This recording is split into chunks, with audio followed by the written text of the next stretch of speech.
একটি মাছ যার নাম শুনলে ভয় পান অনেকেই। রাক্ষসের স্বভাবের এই মাছ মুহূর্তে আক্রমণ করতে পারে অন্য মাছকে। আর সেই কারণেই বাংলাদেশে নিষিদ্ধ করা হয়েছে এর চাষ, পরিবহন ও বিক্রি। বাজারে প্রকাশ্যে বিক্রি হচ্ছিল এই নিষিদ্ধ মাছ। প্রশাসনের চোখ এড়িয়ে চলছিল সেই কারবার। কিন্তু শেষ পর্যন্ত ভ্রাম্যমাণ আদালতের অভিযানে ধরা পড়ল বিপুল পরিমাণ নিষিদ্ধ পিরহানা মাছ।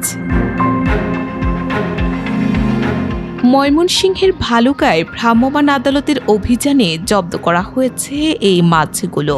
বুধবার সকালে উপজেলা নির্বাহী কর্মকর্তা ও নির্বাহী ম্যাজিস্ট্রেট মোহাম্মদ ফিরোজ হোসেনের নেতৃত্বে পরিচালিত এই অভিযানে বাজার থেকে মাছগুলো জব্দ করা হয়। তবে অভিযানের সময় কাউকে আটক করা সম্ভব হয়নি। মৎস্য কর্মকর্তাদের ভাষ্যমতে পিরহানা মাছের চাষ, পরিবহন ও বিপণন বাংলাদেশে নিষিদ্ধ। কারণ এই মাছ অত্যন্ত আক্রমণাত্মক প্রকৃতির এবং দেশীয় মাছের জীববৈচিত্র্যের জন্য বড় ধরনের হুমকি হিসেবে বিবেচিত হয়। তাই এ মাছের অবৈধ বাণিজ্য ঠেকাতে নিয়মিত অভিযান পরিচালনা করা হচ্ছে। তবে একটি গুরুত্বপূর্ণ বিষয় হল পিরহানা মাছ মানুষের খাদ্য হিসেবে খাওয়া নিষিদ্ধ নয়। তাই জব্দ করা মাছগুলো ধ্বংস না করে স্থানীয় বিভিন্ন এতিমখানা ও অসহায় মানুষের মধ্যে বিনামূল্যে বিতরণ করা হয়েছে।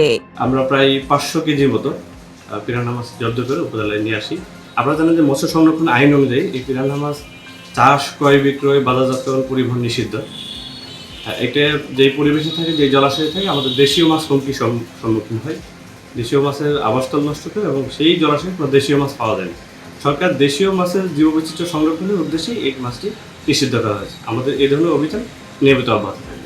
প্রশাসনের এই অভিযান আবারও মনে করিয়ে দিল নিষিদ্ধ প্রজাতির মাছের অবৈধ চাষ বা বাজারজাতকরণ শুধু আইন লঙ্ঘনই নয়, এটি দেশের জলজ জীববৈচিত্র্যের জন্য একটি বড় হুমকি। তাই এসব কার্যক্রমের বিরুদ্ধে নজরদারি ও অভিযান চলবে বলে জানিয়েছে সংশ্লিষ্ট কর্তৃপক্ষ।